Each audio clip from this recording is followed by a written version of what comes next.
Shalom, shalom, shalom, my brothers, my sisters of the nation of Israel. Welcome to another Savory Sunday where we do what? Break down the Most High's commandments and give our brothers and sisters a better understanding of the commandments and the consequences of not keeping the commandments and the benefits of keeping, in hopes and regards of waking our brothers and sisters up to who they truly are, bringing them back into the fold and making our nation strong again. But before we get to that, we got to give all honor, glory, praise to Yahweh by Hashem Yahushua, Yahweh being the Heavenly Father, Yahweh Shai being his son who the world calls Christ, and through his strength, sacrifice, and example, we are all allowed to be here tonight to get this edification.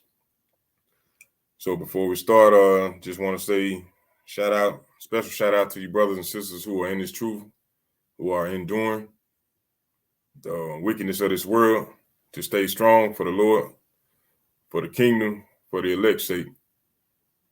Shout out to you all. And for you brothers and sisters who are new, stay diligent, stay seeking, stay looking for more truth, more understanding at all times. Never stop. The quest never stops. So like I said, this is another Savory Sunday where we break down the Most High's commandments. But in doing so, when you learn and apply the commandments, you become a sweet savor unto the Most High. And you present a peace offering, So we're going to go to the book of Sirach, chapter 35, verse 1. The book of Sirach, chapter 35, verse 1. Or Ecclesiasticus in the Apocrypha, chapter 35, verse 1. It says, "He that keepeth the law bringeth offering enough. He that taketh heed to the commandment offereth a peace offering." So when you keep the commandments, you're offering yourself as a living sacrifice. Also, you present a peace offering to the Most High because you're doing what he's telling you to do. Therefore, you're keeping peace between the two, between yourself and the Most High, and you're keeping peace. But when you go contrary to keeping the commandments, you invite chaos into your life. Understand that, and that is what has plagued us as a nation of people. The Most High is doing his job, but we as a nation have failed to do ours. Therefore, we have created chaos amongst ourselves and amongst this world that we live in. But moving forward, today's class is called Imitation of Life, a False Sense of Beauty. This is one of the things that plagues our communities, plagues our nation. And it's because we as a nation of people have somehow fallen asleep, and we've fallen for a false sense of beauty that the other nations have presented before us. And in that regard, it breeds self-hatred, But before we move forward, let's go to Sirach, or Ecclesiasticus chapter 39, verse 1. And it reads, "But he that giveth his mind to the law of the Most High, and is occupied in meditation thereof, will seek out the wisdom of all the ancient, and be occupied in prophecies." So the first thing it said in that verse was, "But he that giveth his mind to the law," That's what Savory Sunday is all about. Learning the law, breaking it down to our brothers and sisters so that they understand what's going on and how they got to correct themselves. Because the law does that. The law keeps us in line. So you got to be dedicated to the law of the Most High, and that's what we aim to do. And that's the only way we're going to get into the kingdom anyway, by keeping the law and having the faith in Yahweh Shai. Matter of fact, let me prove that. Let's go to the book of Revelations, because a lot of people will say that the laws are done away with, and that's anything but the truth. And they'll make up excuses on the things that they have problems with trying to overcome, saying, well, I listened to that, or I've never learned that, or that's not going to hurt anybody. You make excuses when it's hard for you to turn away from it, or when you don't want to turn away from it. You make excuses. But go to the last book in the Bible, Revelation chapter 22, verse 14, to prove that you must keep the commandments. This is the book of Revelation chapter 22, verse 14, and it reads, "Blessed are they that do his commandments, that they may have right to the tree of life, and may enter in through the gates into the city." So that, my brothers and sisters, is how you get to the kingdom. You got to keep the commandments. You have to keep the commandments. So from there, let's go to the book of Proverbs, chapter 3, verse 31. The book of Proverbs, chapter 3, verse 31. So we know that if we keep the commandments and seek the law, well, we seek the law and keep the commandments, I put it that way, it will be offering a peace offering unto the Most High. We'll be seeking after reward rather than chaos and punishment. But at the same time, we know that's a guaranteed ticket into getting into the kingdom. You know what I'm saying? When we do what we are supposed to do.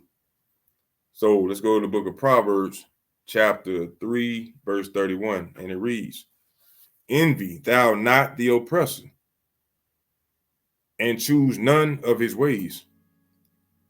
Envy thou not the oppressor, and choose none of his ways. Because we have been brought low to a lower state. We have forgotten who we are, forgotten the beauty that we were blessed with, and we have begun to follow and chase after the ways of the oppressor, trying to live their lifestyles, trying to look like them, trying to do everything like the oppressor. And the Most High said, don't follow them, don't be like them, don't envy anything that they do. Why? Because everything that they do is contrary to the word, to our kingdom, to our nation. You know?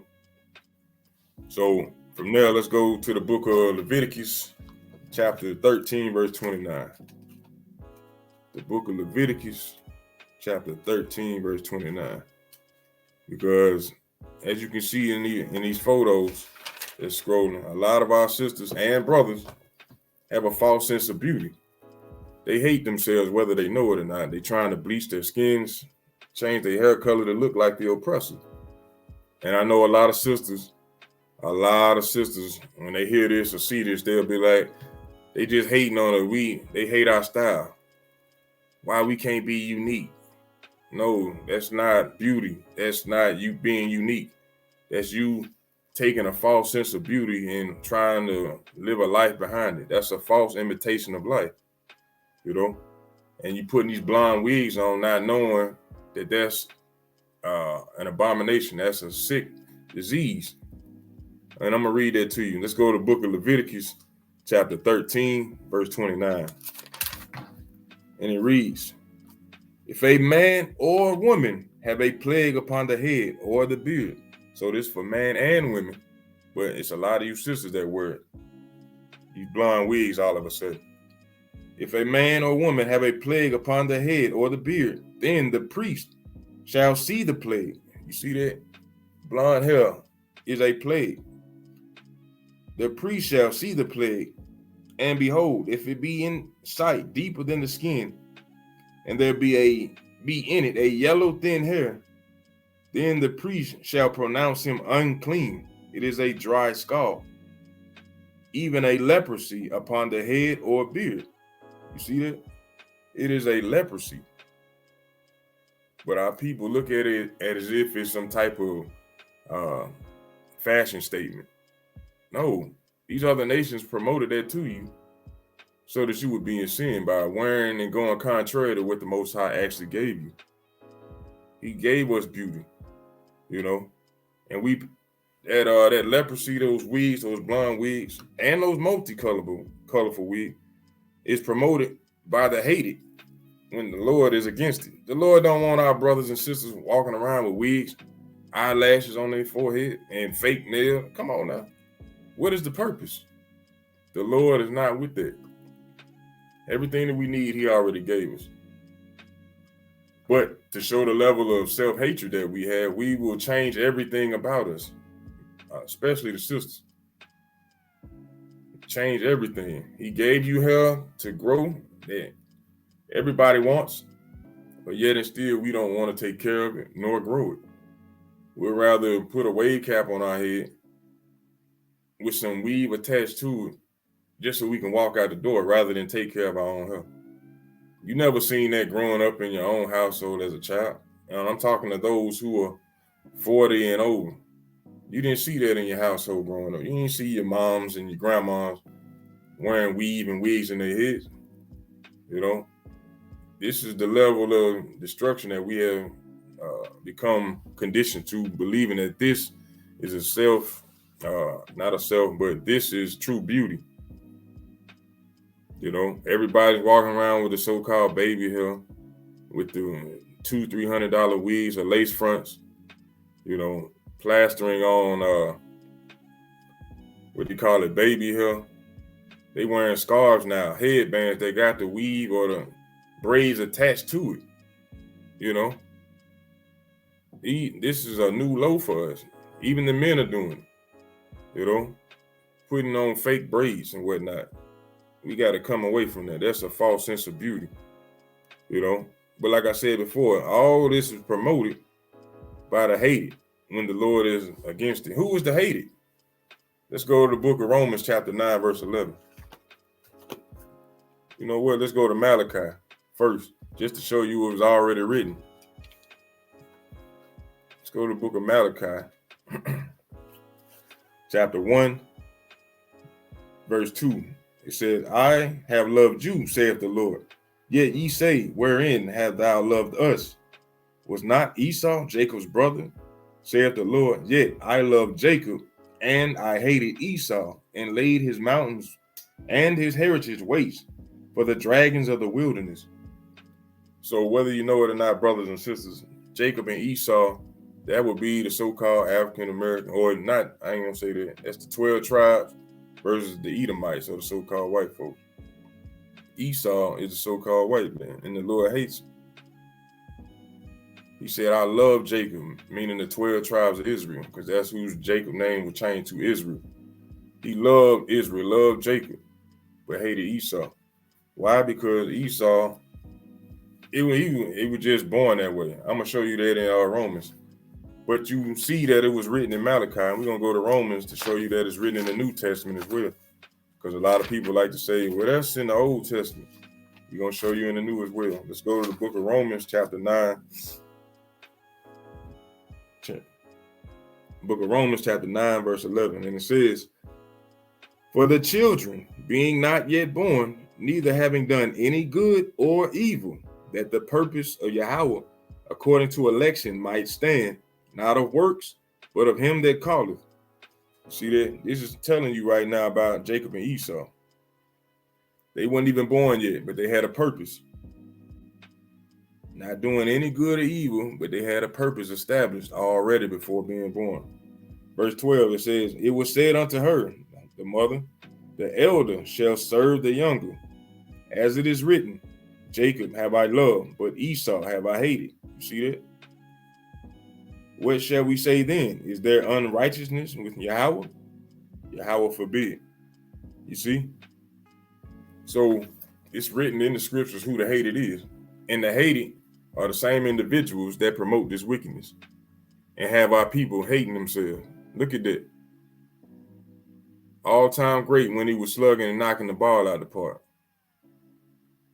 She didn't lighten her, bleached her skin, envying the oppressor, wanting to be accepted, wanting to be in that so-called limelight.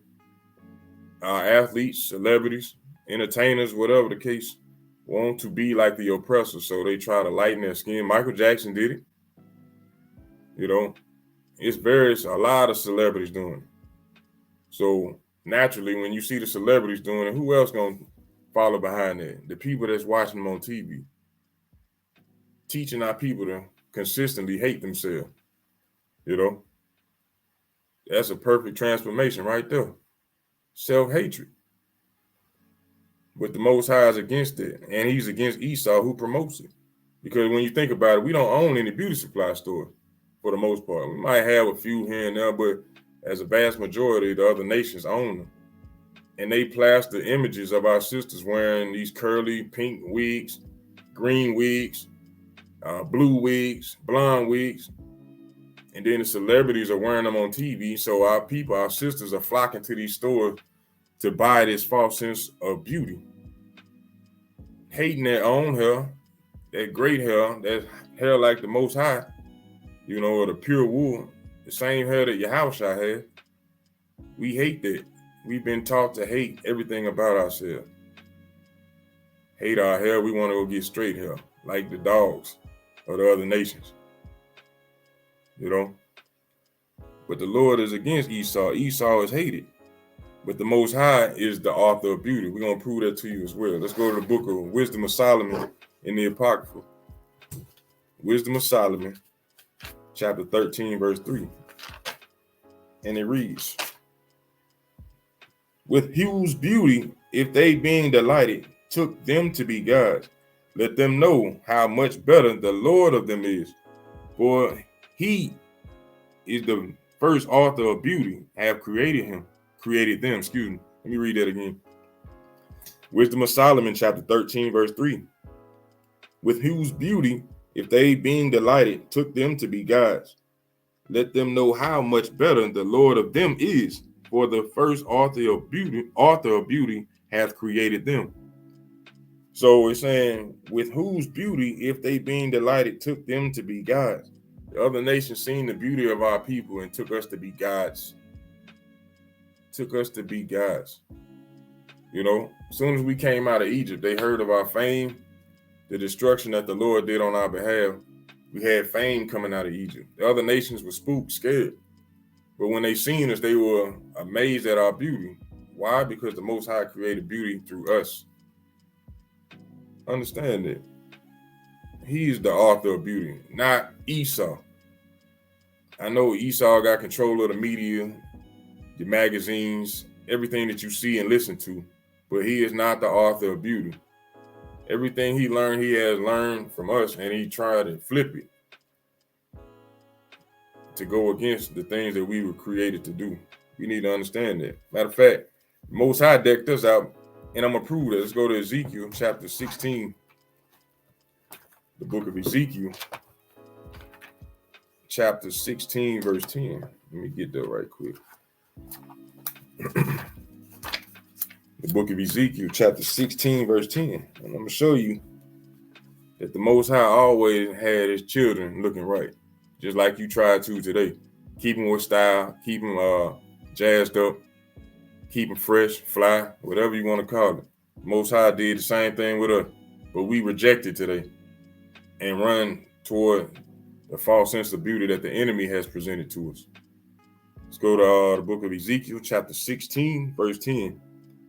It said, I clothed thee also with broidered work, and shod thee with badger skin, and I girded thee about with fine linen, and covered thee with silk. I decked thee. You see how the Most High said, he said, I decked thee. Now, don't we, or then we used to say, that brother decked out, or that house is decked out.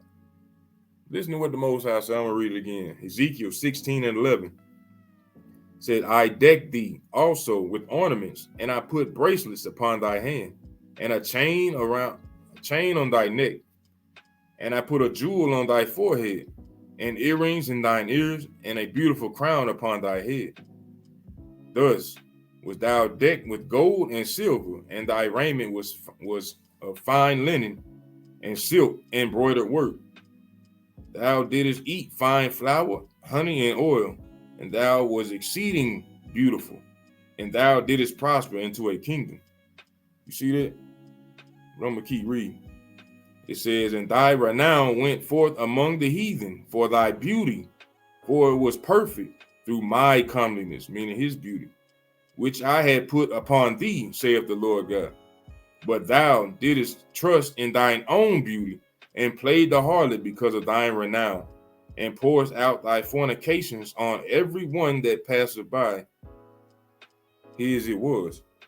So we took his beauty, and we went to chasing after what the other nations presented before us. We got full of ourselves. We got the big head, you know. But he said that our beauty was renowned and went forth among the heathen. They knew we were the top dogs and everything. We looked the best. Anything that you can think of, we were the best at. Now we using our own mind, thinking that this is beauty. But thou didst trust in thine own beauty. We thinking that this is beautiful. This is clown material. This is folly, madness. And we give kudos to these people when they do it, saying, oh, they about fashion. They got style. Nah, these are clowns. Clowns. But thou didst trust in thine own beauty, and playedest the harlot because of thine renown. So we went out trying to dilly and dally with everybody, trying to mix and mingle with everybody because we had some fame. We want everybody to be amongst us, or we want to be amongst everybody. Hating ourselves, hating the beauty that the Most High gave us, hating everything that He gave us. Our land, we want to go venture out and live elsewhere. Our laws, we want to go follow the laws of another nation. We want to do everything contrary to what the scriptures say. We play in the harlot. We want to go participate, lay down with these other nations, take on their ways, raise up their seed. That's the foolishness of this world, of our nation. But the Lord said, envy not the oppressor, and don't be putting that blind leprosy in your head. Think about that. That's foolishness. But the Lord decked us out. I'm going to go to Ezekiel 31:9. Book of Ezekiel, chapter 31, verse 9. It says, I have made him fair by the multitude of branches, so that all the trees of Eden that were in the garden of God envied him. So he made us. He made us fair, beautiful, comely, above everybody else, all the trees. And they envied him, envied the nation of Israel, envied Israel. These other nations, they hate our guts. They hate the fact that the Most High chose us, that He put beauty upon us, that He gave us the wisdom and knowledge that we needed, that He gave us strength to be able to endure and do all things, endure through all things. They hate that, because if any other nation was placed in our position and went through the things that we went through, they would not be here today. But He made us stronger than the other nation. But we rejected. We were envied. He decked us out, gave us everything that we needed, and we went contrary, chasing after the other nations, chasing after the devil. Matter of fact, let's go back to Wisdom of Solomon, and let's go to chapter 2, this time verse 21. Wisdom of Solomon, chapter 2, verse 21. And it reads, such things they did imagine and were deceived, for their own wickedness have blinded them. So we did imagine, hey, we can be just like the other nations. We don't have to keep the laws anymore. We love the glory of the Grecians more, or the Romans more, the Americans more, the Edomites more than we love ourselves. Wicked have blinded them.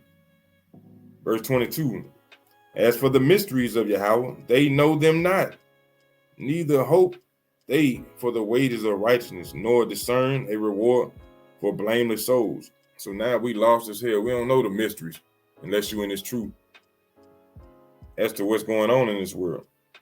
Nor do we care. We ain't seeking for nothing. Verse 23, it says, for God created man to be immortal and made him to be an image of his own eternity. So you hear people saying, oh yeah, we all created in God's image. No, everybody is not. The Israelites were. That lineage starting from Shem on down.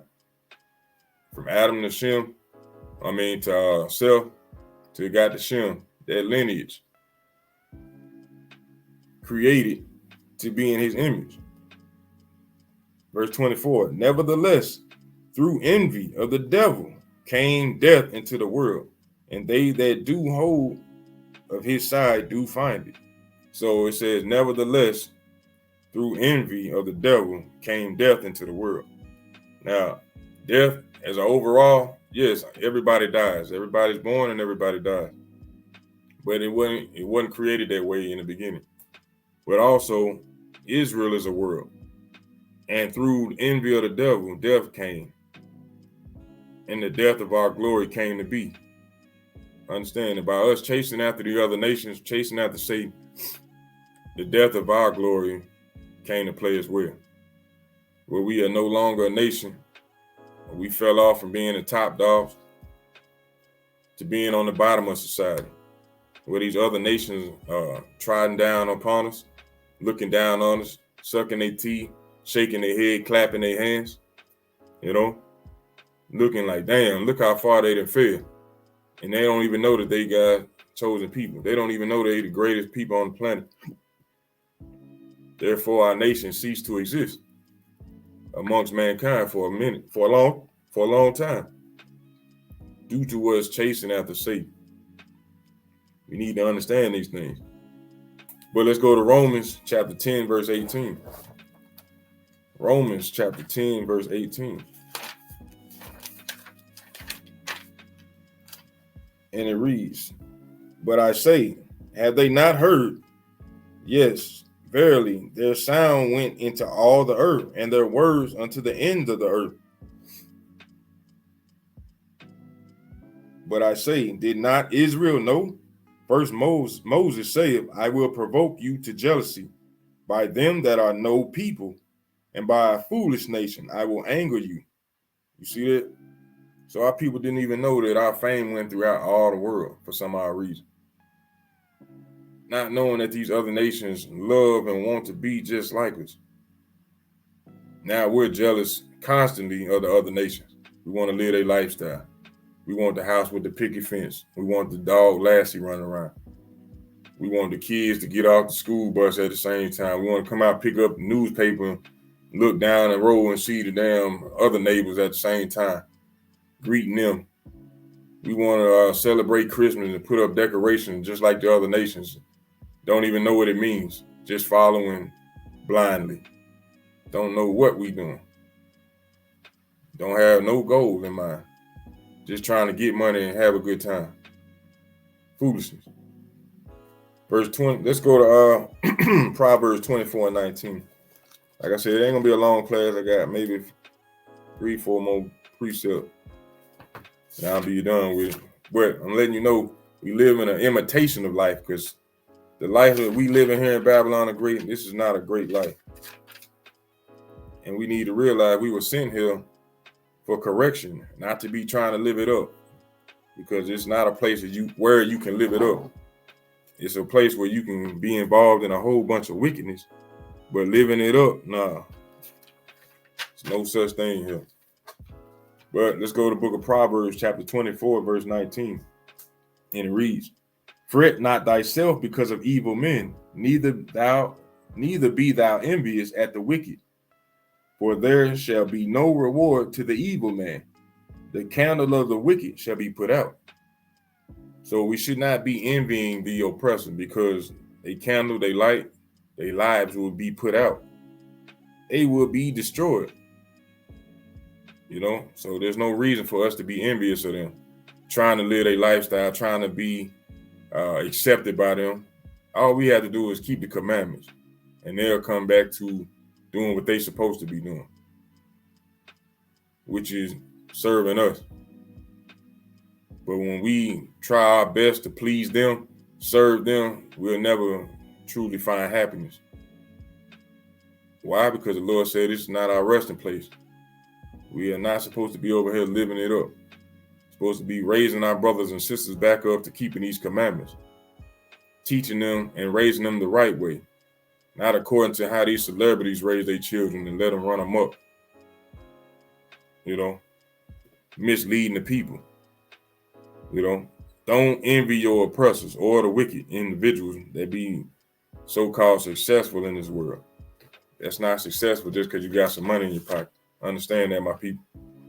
Let's go to the book of Maccabees, chapter 1. First Maccabees, chapter 2, verse 6. Because our people don't realize what's going on. And if you in this truth, you've been woken up and you in it for a minute, you understand the destruction of your people, what's going on. A lot of our people don't think that we are destroyed. We think that we free. We good now. We can do whatever. That's not the case. Let's go to the book of First Maccabees, chapter 2, verse 6. And it reads, and when he saw the blasphemies that were committed in Judah and Jerusalem, he said, woe is me. This is Mattathias speaking, one of our forefathers. At this particular time, we were going through what you would call the Greek captivity. when they were trying to take over and slaughter us and destroy our land and our people. So this brother came and seen the atrocities that were going on, and this is how he was thinking. This is what was in his mind. I'm going to read it again. Book of 1 Maccabees, chapter 2, verse 6. And when he saw the blasphemies, meaning the lies that were committed in Judah and Jerusalem, he said, Woe is me! Wherefore was I born to see this misery of my people and of the holy city, and to dwell there, when it was delivered into the hand of the enemy, and the sanctuary into the hand of strangers. You see that? So we're not all the same people. We don't all get along. They've been constantly attacking us from the beginning. But this brother was like, woe is me. I can't believe I'm seeing this. Seeing my people destroyed like this. This is the same way our brothers and sisters need to see what's going on in society right now. To go in a Walmart or any store for that fact and to see 95% of our sisters wearing wigs and weaves. I hate to see that, because that shows me that our people have been taught self-hatred and that they truly do hate themselves. Whether they will admit it or not, they truly do hate themselves. And it shows how we have been destroyed as a nation when we accept this behavior. When we flock to these so-called beauty supply stores to get the materials to continue to destroy ourselves. And it's being promoted on the TV, through the music, through the magazines, through the cartoons, in schools, church, in our own homes. It's being promoted to us daily to hate ourselves. And because they put these individuals on TV, our young sisters and older sisters flock behind it, thinking that this is beauty. Anything but beauty. They actually, and the thing that really pisses me off about these wigs is that our sisters will take care of those wigs better than they will their own hair. They'll be brushing the tracks of the wig, combing through the wigs, washing it, blow drying it, but you won't do that to your own hair. They'll just put a damn stocking cap on their own hair and throw a damn wig or a hat on top of it and keep it moving. But you'll take better care of the hat, the scarf, or the wig, or the weave, rather than taking care of your own hair. That's what blows my mind. And you go spend all this money for a damn wig and think that you're being unique. No, you've been brainwashed. Brainwashed to hate yourself, and you don't even know it. But let me keep reading. Verse 8, it says, her temple is become as a man without glory. Her glorious vessels are carried away into captivity. Her infants are slain in the streets. Her young men with the sword of the enemy. Is this not going on right now? The infants being killed, snatched up off the street, killed. And the young men being killed with the sword, with the gun, killing each other day in and day out. That's how we know our nation of people is being destroyed, has been destroyed, and being destroyed for a long time. But why? That's the question we should be asking, because we have no knowledge. According to Hosea 4:6, we are destroyed for a lack of knowledge. So we over here being bred, raised up and conditioned in self-hatred. Understand that. Look at this picture right here. You actually can go and buy some damn baby hair that's like a tattoo that you wet and peel off on your head, on your forehead, to make you think that your hair is like that. You're lying to yourself and you're lying to everybody who sees you. And you think that that's beauty? That's hatred. Why? Why do you hate yourself, Israel? Think about that. Let me keep reading though. It says, what nation have not had a part in her kingdom and gotten of her spoil? So Mattathias is saying, what nation ain't had part in our destruction? While we trying to be friends with everybody, what nation has not had a hand in our destruction? Who you think putting together these wave caps with the braids on? Who packaging these weave and bundle kits? Where you think it come from? For our people to just be sticking it in their head, thinking it's beautiful. Who had a hand in it? The other nations. I'm going to keep reading. It says, all her ornaments are taken away. Of a free woman, she has become a bond slave. Used to be free to love yourself, to know what beauty was, to know what beauty was at. But now you run amok and become a bond slave, meaning a slave woman, slave to this false sense of beauty. The men as well. Look at that. Unbelievable. Verse 12, and behold, our sanctuary, even our beauty and our glory is laid waste, and the Gentiles have profaned it. You see that? The Gentiles have profaned our glory, our beauty as well. They have done everything to turn us against our true beauty, where we hate our own hair. We hate the color of our hair. We hate the color of our skin. We hate everything about our true beauty. And the other nations have took part in doing so. You know, let's go to the book of Titus, chapter 3. Book of Titus, chapter 3. And it reads, book of Titus, chapter 3, verse 3. For we ourselves also were sometimes foolish, disobedient, deceived, serving diverse lusts and pleasures, living in malice and envy, hateful, and hating one another. We all was in that mindset before coming into this truth, before being woken up. But after that, the kindness and love of Yahweh, our Savior, toward men appeared. So our Savior appeared to us. Understand that. Works of righteousness, which we have done, because it wasn't nothing that we did. The Most High already had this plan before we were even formed as a nation. So it says, not by works of righteousness, which we have done, but according to his mercy, he saved us by the washing of regeneration and renewing of the heart, and bringing the law back into our minds. Let me keep reading over. It said, which he shed on us, not all, but us, abundantly through Yahweh Mashiach, our Savior, that being justified by his grace, we should be made heirs according to the hope of eternal life. So he came basically for the lost sheep of the house of Israel. That's what it said in Matthew 15:24. Came for the lost sheep of the house of Israel. His blood was shed, for the blood or the remission of sins for the nation of Israel. And he's going to save those who endure to the end from the hand of all those that hate him, according to Luke 1:68 through 71. You know, let's go to the book of Lamentations, chapter 2, verse 14. Book of Lamentations, chapter 2, verse 14.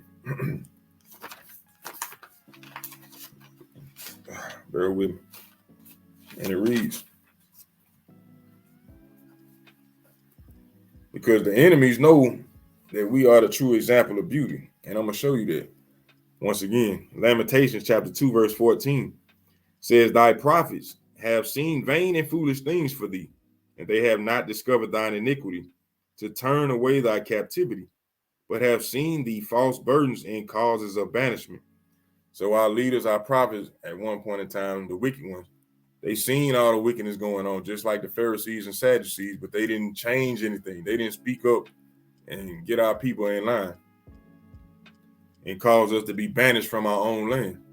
Verse 15, it says, all that pass by clap their hands at thee.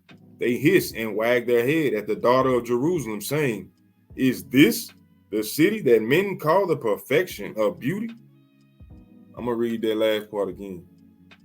Is this the city that men call the perfection of beauty, the joy of the whole earth?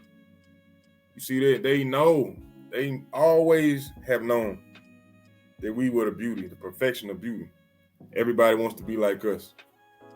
That's why they laying out in the sun, going to the tanning salon, putting in melanin injections, because they want to be like us, because they know that we are the true image of beauty. But we caught up in that dog chasing the tail effect. While they trying to be like us, we trying to be like them. That's wicked as hell. And it's going nowhere. I'm going to keep reading though. Verse 16. All thine enemies have opened their mouth against thee. They hiss and gnash the teeth. They say, we have swallowed her up. Certainly, this is the day that we look for. We have found, we have seen it. See that? Now they clapping and they shaking their head like, look at them. This is where we wanted them to be at, where they hate themselves and love us. They want to be more like us than they want to be like themselves. How foolish. That's why they shaking their head. But oh well, let's keep it moving.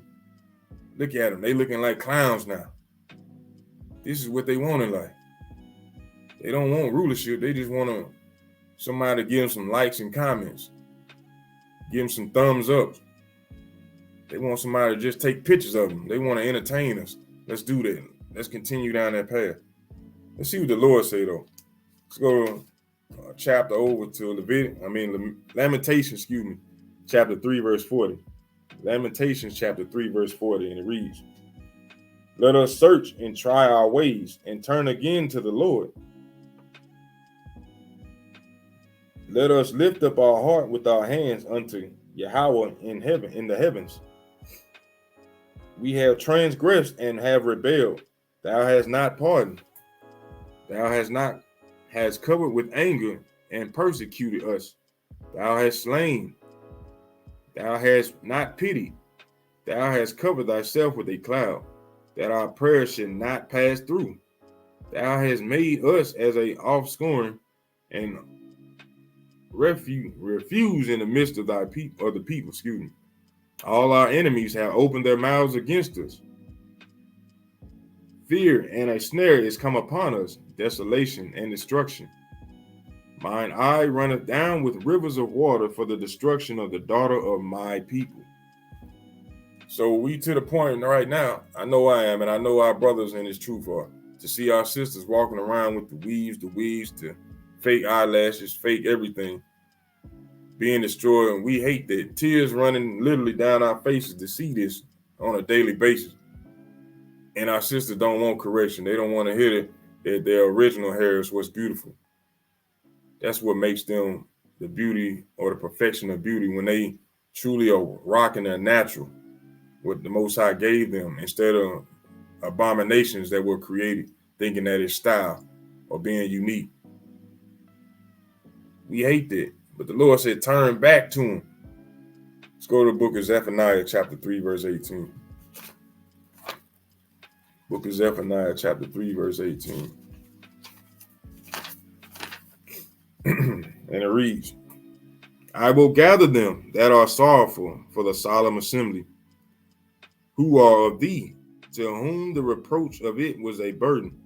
Behold, at that time I will undo all that afflict thee, and I will save her that halted, and gather her that was driven out.